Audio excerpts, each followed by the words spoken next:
How did you first get into music? My dad was, he liked to sing a lot, and when I was growing up, the only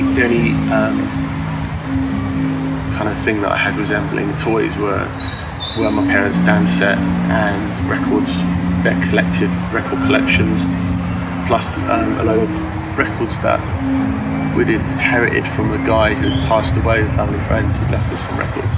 And what kind of records did you have? They were records that were kind of combination of Turkish and Greek music and a lot of 60s British and American.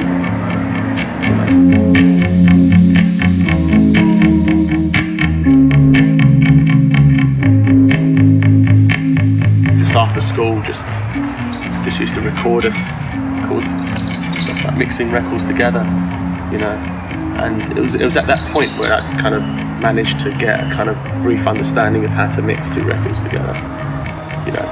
And it was on those kind of little crappy little belt drive ones as well. So they're a nightmare to use. They are quite difficult, but good training. Great training, because by the point I kind of got my head around that, you know, when I was going to start using proper 1210s, it was like, this is so easy.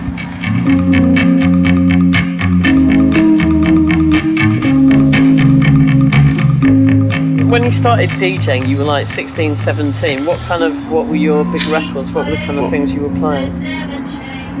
So by the time I started going out to indie clubs, I'd kind of noticed that they were all like the same. You know, like the playlists were exactly the same, and me and my friends were listening to different records. And I remember because I was kind of doing the warm up slot. You know, always been an opportunity to play things like you know, the early Verve records. There's amazing B-sides like Man Called Sun. And I was also, you know, playing things like, you know, I was really getting into Beatles all over again and the Kinks and stuff. But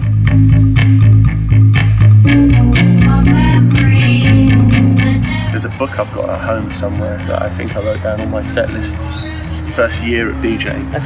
Yeah. Just because I wanted to kind of like make sure that I wasn't kind of repeating myself too much, so I was made a note of what I played. The other thing was you had to write down what you played in the club, so the DJ after you wouldn't repeat it. Yeah. The thing that changed it was probably bands like Chemical Brothers and Fatboy Slim and Prodigy kind of crossing over into a more rock audience. That was the funny thing. Like, I think the Prodigy around that time was the only electronic music that you could kind of play that wouldn't clear the dance floor.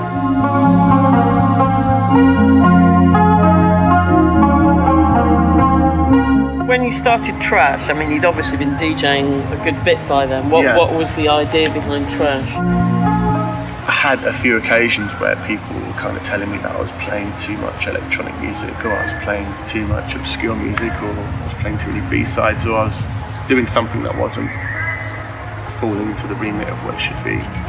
So I had the opportunity to do my own thing, so I just seized it. You know, just do my own club work. And then no one's going to tell me what I can and can't play. Onto the Bugged Out mix. Did you apply a similar ethos to this one that you did the first one? Well, the reason I actually only got around to making the second one around this time was because I wanted to feel that if I was going to put something out that alluded to what I do in clubs, it had to be at a time where I felt that there was enough, you know, that there was a CD's worth of music that I felt was interesting. And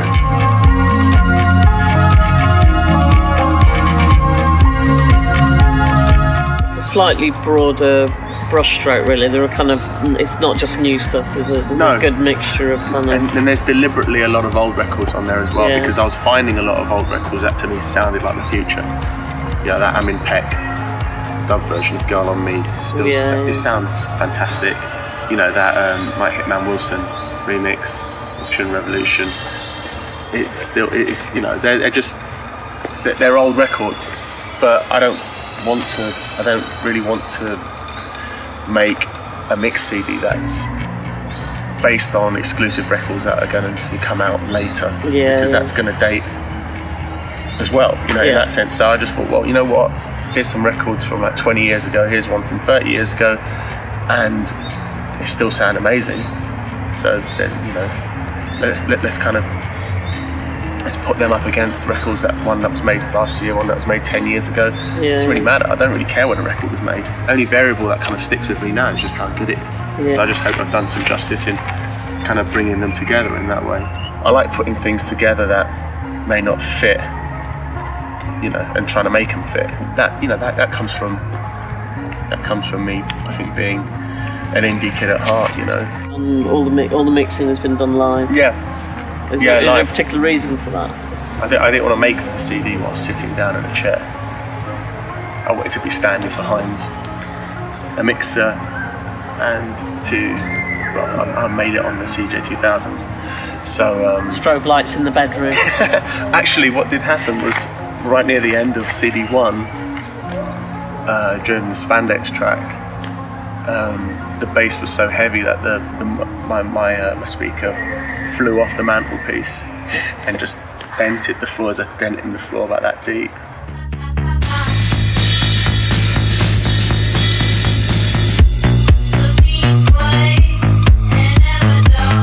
On the plugged-in CD, how did you go about sort of selecting the tracks for that? Because again, there's like a real mixture of kind of old stuff with new stuff. And it was kind of a similar approach. I don't want it to be seen as like a chill-out CD.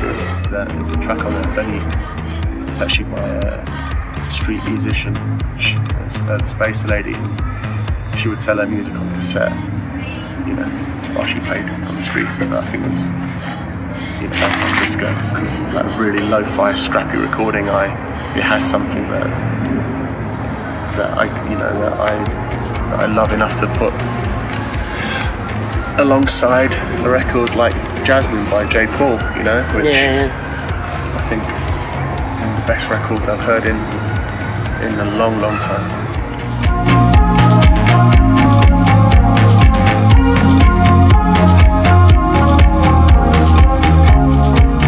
Produce bands, you DJ, there's lots of things. I mean, do you reflect back on what you've done and think this is terrible and this was great? And kind of anything that I felt is terrible, I try to erase in my mind as quick as possible and just move on. But I'm totally fine with things that haven't quite turned out exactly how I wanted them to. I think you learn more from terrible things than good things. I'm a big fan of imperfection in general. I don't really believe that anything is perfect.